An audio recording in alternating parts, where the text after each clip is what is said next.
Sampalukan, lalaban sa bis.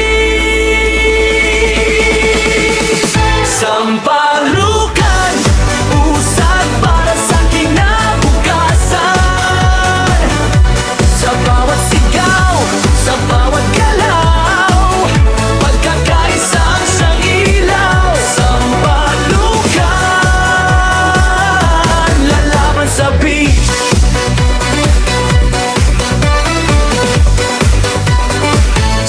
Ginitan ng sampalukan, may kwento ang bawat tahanan.